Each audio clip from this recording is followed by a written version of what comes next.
जी, मेरा नाम है शकील अहमद अहंगर। मैं रहता हूँ डिस्ट्रिक्ट शोपियान में और कश्मीर मेरी जो कंट्री है वो है असली कश्मीर। इंडिया के साथ मैं इसको नहीं जोड़ूंगा। तो मेरे साथ, हमारे घर के साथ और मेरे साथ ये मतलब हादसा हुआ है। इस मतलब ये 29 और 30 महीने की दरमियानी रात को हुआ और आसिया और नीलूफर शाम के 5 बजे बाग में निकल गई है। यहाँ से निकल गई है बाग में, मतलब देखभाल करने के लिए बाग में। तो वहाँ से आसिया और नीलूफर जब यहाँ घर से निकली है तो मैं तो बिल्कुल दुकान पे था, तो वो घर से निकली है। मतलब हम जाते थे महीने में या 15 दिन के बाद बाग में हम जाते हैं। तो आसिया और नीलूफर शाम 7:30 तक वापस नहीं आई। तो मैं घर आया तो मैंने घर से पूछा कि आसिया और नीलूफर कहाँ पे है। नीलूफर है मेरी वाइफ और आसिया है मेरी सिस्टर। तो मेरी दूसरी बहन थी घर में, रूमी जान है उसको, वो आसिया से बड़ी थी। तो उसको मैंने बोला ये कहाँ पे है नीलूफर। मैंने पहले नीलूफर को ढूंढा तो उसने बोला नीलूफर और आसिया की है बाग में आसिया। तो मैंने बोला कब? उसने बोला 5 बजे गई है वो लगभग। तो मैंने बोला वो नहीं आई। उसने बोला तो मेरा छोटा भाई था उधर ही, आकिब है उसका नाम। आकिब को मैंने बोला भैया आप जाओ, वो आती होंगी, उनके जरा मतलब आगे जाओ तो वो उधर से आते होंगे। तो आकिब भी गया तो 20-25 मिनट तक आकिब भी वापस नहीं आया था। तो आकिब मैं तो बिल्कुल अब घबरा ही गया था थोड़ा कि मतलब आकिब भी क्यों नहीं आया। तो मैं भी निकला घर से बाइक लेकर। तो आकिब मुझे रास्ते में मिला, उधर से वो वापस आ रहा था बाग की तरफ से ही। तो मैंने बोला आकिब को कहाँ, आप क्यों इतना देर क्यों लगा? उसने बोला मैंने वहाँ पे मतलब बस स्टैंड तक आधे रास्ते तक उसने ढूंढा था तो मुझे नहीं वो मिले। तो मैंने बोला अच्छा चढ़ो आप बाइक के पीछे। तो हम गए फिर खुद बाग तक। बिल्कुल जब हम बाग तक गए तो हमको रास्ते में भी कहीं नहीं मिले आसिया और नीलूफर। तो फिर से हम ढूंढते ढूंढते वापस आ गए घर। हमने सोचा तब तक घर मत आ गए। तो जब हम घर आ गए तो वहाँ पे नहीं थे घर में। तो फिर मैं निकल गया तो तब तक अंधेरा हुआ था।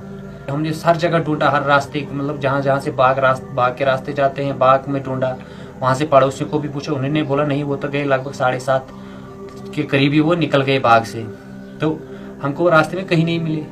फिर हम 10 बजे तक ऐसे ही ढूंढते रहे। 10:30 के बाद हम पुलिस स्टेशन गए। जब हमको वो नहीं मिले तो पुलिस स्टेशन वालों ने हमको बोला क्या बात? मैंने बोला ऐसे ऐसे नीलूफर और आसिया बाग में गई वापस नहीं आए।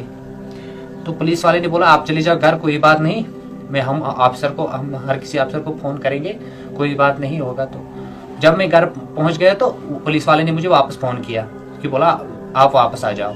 मैं तो भी घर के बाहर ही था। तो जब मैं गया वापस पुलिस स्टेशन तो उसने बोला आपको हमारे साथ आना है। वो मुंशी था। तो मुंशी ने गाड़ी निकाली 407 की और उसने 5-8 आदमी दिए साथ। एक हेड कांस्टेबल था मोहम्मद यासीन, वो उस पुलिस पार्टी का हेड था। तो हमने हर जगह ढूंढा तो उसको भी नहीं मिले। तो उसके बाद पुलिस ने बोला कि मतलब यहाँ तो कुछ नहीं है, पता नहीं गुम होने का कोई रास्ता नहीं कि उन्होंने किसी ने उठा लिया है उनको। तो हम तो ज्यादा ही परेशान हो गए।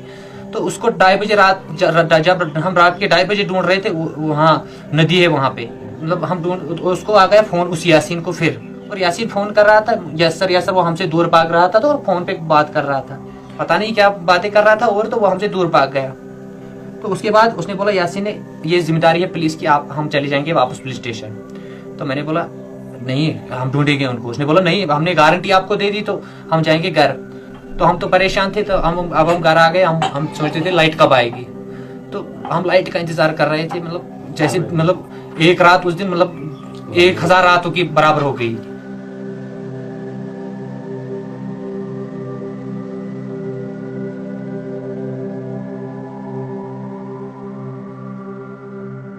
तो जब सुबह लाइट आई मैंने पुलिस स्टेशन फोन किया फिर इसी मुंशी को। मुंशी ने बोला हाँ। मैंने बोला लाइट तो आ गई, मैं आऊँ? उसने बोला हाँ आ जाओ। तो मैं जब गया तो पुलिस वाले मुझे गेट ही नहीं खोल रहे हैं।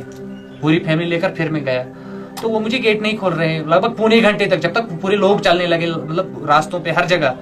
तो पुलिस वाले गेट नहीं खोल रहे हैं। तो अब हमने सोचा अरे ये कोई गेट ही नहीं खोल रहे। तो हमने किया काम, हमने बोला चलो तब तक हम खुद जाएंगे ढूंढने। जब हम खुद चल रहे थे तो हम बटपुरा, वहाँ एक गांव आता है थोड़ा बटपुरा, तो हम वहां पर पहुंचे नदी के मतलब पास ही। तो पीछे से एसएचओ की गाड़ी आ गई 5-6 आदमी। तो एसएचओ ने बोला शकील क्या बात है? मैंने बोला सर कल रात से आपको पता नहीं है? तो उसने बोला हाँ मुझे पता है। तो एसएचओ वहां पे एक पुल था, नदी का पुल। तो एसएचओ थोड़ा आगे चला तो उसने मुझे उंगली से दिखाया वो है आपकी वाइफ, वो आपकी वाइफ है ना नीलोफर, ये है उसकी डेड बॉडी। तो सीधे उसने मुझे उंगली से दिखाया। तो हम तो दौड़ते दौड़ते सब गए उस सर, तो नीलोफर के सीने से कपड़े हटे हुए थे, बिल्कुल उसका हाथ एक ऊपर था, दूर से लग रहा था ये किसी को बुला रही है, इस तरह था हाथ। और उसको मतलब सीने पे बिल्कुल कपड़े हटाए हुए थे और मतलब ऐसा बिल्कुल हाथ था, आंखें खुली हुई थी। तो वो बिल्कुल एक पत्थर पे लेट ऐसी जैसे मतलब जैसे कोई सोता है ऐसी मतलब सुलाई हुई थी। तो जब हम उसके सामने पहुंचे हमने उसको उठाया, तो मैं उसको चलाने लगा, नीलोफर उठो उठो, तो वो नीलोफर उठी नहीं।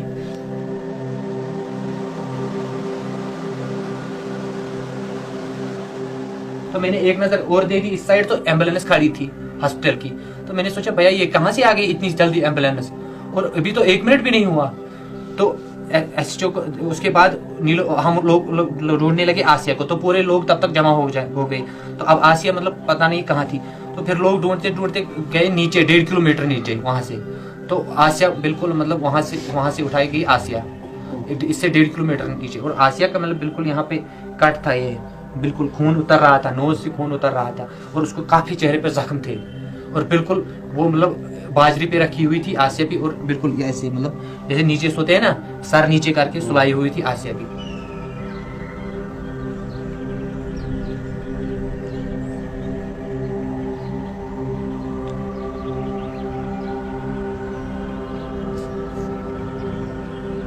तो पोस्टमार्टम चल रहा था, तो वहां पे मैं तो एक साइड में रो रहा था, बिल्कुल मुझे पता ही नहीं था अब क्या होने वाला है, क्या हो रहा है। तो मैं बिल्कुल मतलब मेरे सामने और कुछ लड़के वड़के थे, तो वहां पे काफी भीड़ थी हॉस्पिटल में।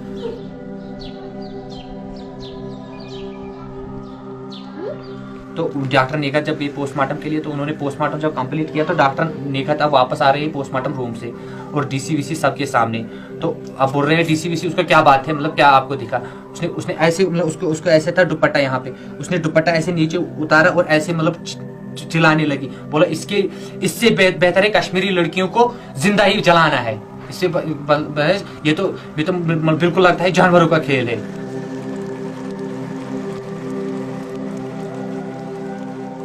तो इनके साथ मतलब गैंग रेप किया गया है, और उसके बाद इनको मारा गया है। तो उसके बाद मतलब वहां पे शोर हुआ हॉस्पिटल में। तो जब एसपी ने ये बात सुनी और एसटीएफ वाले ने और सीआरपीएफ ने, तो फिर उन्होंने शेलिंग की, फायरिंग की, और लोगों को मारना पीटना शुरू किया, वहां पे भीड़ को खत्म किया।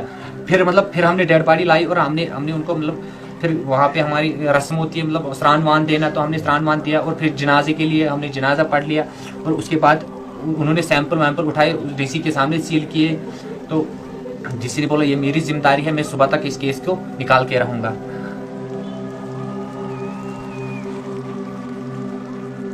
तो अब हम मतलब पूरी फैमिली शॉक में ही थी। तो हम जब दफनाने के लिए उनको फिर बाद में गए, तो जब हम दफनाने के लिए गए कब्रिस्तान में, तो कब्रिस्तान हम दफना के आ गए। तो हम जब आ रहे हैं घर, तो हमारे घर के शीशे टूटे हुए थे, दरवाजे टूटे हुए थे। तो यहाँ पे औरतें ही थी बिल्कुल, और बच्चे थे, हमारे तो पूरे कब्रिस्तान में थे। तो बच्चों को किसी का हाथ तोड़ा गया था, किसी की टांग तोड़ी गई, और औरतों को मारा गया। हमने बोला क्या, बोला एसपी और वो डीएसपी आ गए और सीआरपीएफ लेकर फोर्स, अगर आप चुप नहीं बैठे तो मैं आपको सबको मार दूंगा।